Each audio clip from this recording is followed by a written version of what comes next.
And we can see that from the agreed framework, the single-party talks, and also the Liberty deal. And none of those efforts have successfully prevented DPRK from developing its nuclear and missile program. And certainly there's some progress from 1994 to 2002. That's agreed framework. That deal phrased the DPRK capability. So the question is that will this time different?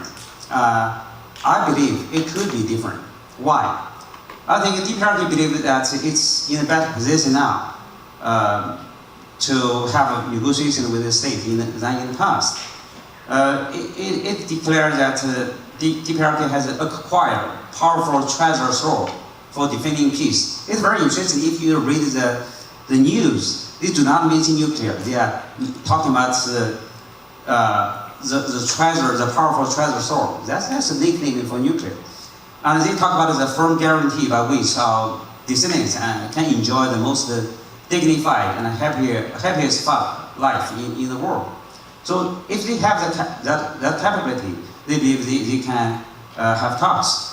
And when Kim Jong-un visited Beijing, he talked about that it's our consistent stand to be committed to denuclearization on the peninsula in accordance with the will of late President Kim Il-sung and late General Secretary Kim Jong-il. And the issue of denuclearization of the Korean Peninsula can be resolved with condition. What kind of condition? Precondition that South Korea and the United States respond to our efforts with goodwill, creating an atmosphere of peace and stability while taking progressive and synchronous measures for the realization of peace. Very ambiguous terms. But later on, they developed those terms in a very specific words. And then when Chairman Kim and President Moon met in April, that denuclearization was written into the declaration, and it also cited and written into the joint statement in Singapore. And North Korea, the most important thing, as I mentioned earlier, that in April, North Korea declared that it planned to concentrate all efforts of the whole party and country on the socialist economic construction, and a favorable external environment is required for that purpose. And President Trump also voted to solve the DPRK nuclear challenge, and he's not confined by past practices, and he's ready to take both action. They have secret talks, and he accepted the proposal for summit with their preconditions, and he muted John Bolton talk for the Libya model, and he also dropped CBID. Certainly he had new term, very similar to CBID. So he displayed some flexibility, and also President Trump is willing to address the political component of the DPRK nuclear challenge. I think that's way too important for DPRK.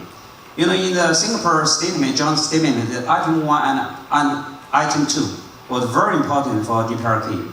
It talked about to establish a new U.S.-DPRK relationship in accordance with the desire of the people of the two countries for peace and prosperity, and also to build a lasting and stable peace regime on the Korean Peninsula.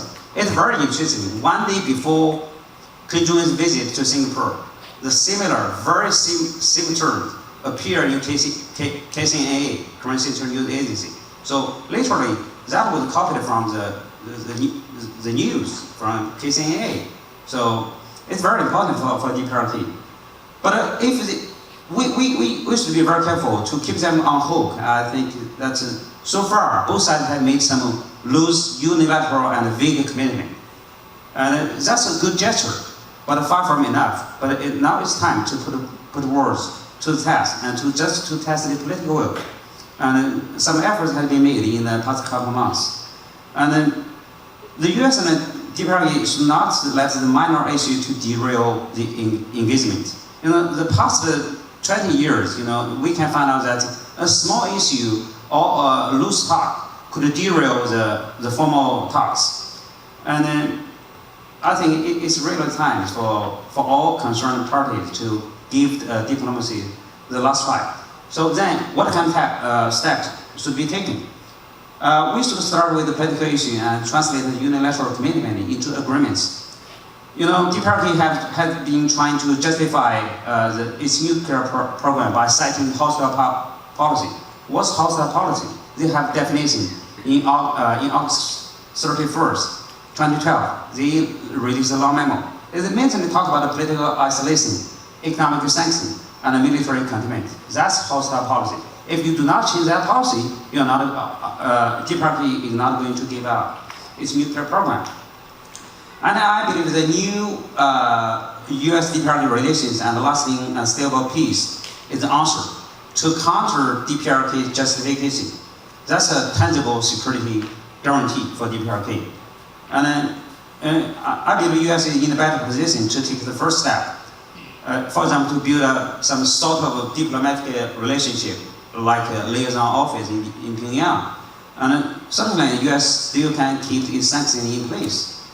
And DPRK's unilateral commitment should be also incorporated into this process and be written into any official statement which is immediately relevant to the bilateral relationship, just to build up the linkage, you know, to promote the bilateral relationship, but meanwhile, you need to make DPRK's other commitment into, you know, written statement. And next, if we can make some progress in the first step. Next step is to freeze the production of fissile material and relax some sanctions. So if diplomatic relations with DPRK is established, then it will be the time. It will be DPRK's turn to take substantial move in denuclearization. For example, the production of fissile material will be a big issue for both sides to address. And DPRK should first declare its nuclear program and then freeze the production of fissile material, both plutonium and uranium enrichment program. And if North Korea agreed to freeze a 5 megawatts nuclear reactor, IAEA should get on board. And if North Korea, then DPRK should be allowed to conduct some business, not specifically sanctioned by UN Security Council resolution, and humanitarian assistance should be provided by bilateral or multilateral arrangement. And some unilateral sanctions should be lifted by United States, Japan, and South Korea. And then if North Korea is willing to freeze its uranium program, at least the plant in Pyongyang, which we can see, certainly it may have the security program in other places. And if North Korea accepts IAEA's inspection, North Korea should be allowed to keep working on its experimental light water reactor in Pyongyang. That's as a backdoor for DPRK. And once North Korea fully declares its nuclear program and is willing to accept the IAEA inspection, then it's time to negotiate the lifting of UN Security Council sanctions and to transform the armistice agreement into peace treaty. And then lastly, and we should learn the lesson from the past and apply them in the coming negotiation. That is, the first lesson is that we should focus on nuclear issue first. In the past, if you put all issues in one package, any issue could derail the talk on nuclear. And second, the achievements made in Secretariat Health can be used to consolidate the progress made in negotiation, especially the 5 working group created in 2007. And thirdly, President Trump should discipline himself and his team when the negotiation is in process. Certainly, North Korea should exercise restraint in its criticism in other countries as well. And fourthly, the 5 party concerns should send out one message without undermining each other. And that's equally important, if not more important. If these steps could be taken, I still think there's hope to move forward in the negotiation of denuclearization. So I'll stop here, and it's hot, and Kim Jong is pretty happy at this moment. Thank you all.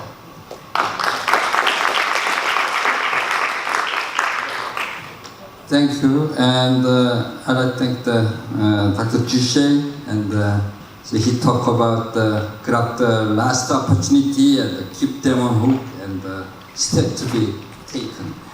Okay, so thank you for your nice summary. And the next speaker is the Mr. Anton Khlopkov. He's currently director of the Center for Energy and Security Study. And he's the editor-in-chief and the co-author of the Nuclear Non-Proliferation Encyclopedia, and also the report in Iran's nuclear program in Russian-American relations, Russia's nuclear security policy, priority and potential area for cooperation. Okay, I'd like to invite Mr. Khlopkov. Okay, thank you. Thank you, Mr. Chairman. If you don't mind, I will stand because I have been sitting almost. I have been sitting for more than 5 hours, so I would like to stand for the next 15 minutes. First, as some of you may know, our center has a track to dialogue with North Koreans for almost 10 years. During the last 7 years, I visited Pyongyang 7 times, so I think it gives us some understanding of what is going on inside the country. And I should mention that the reality on the ground is quite different from how North Korea is being portrayed in the media or by some experts. For example, during the last few years, there was a perception that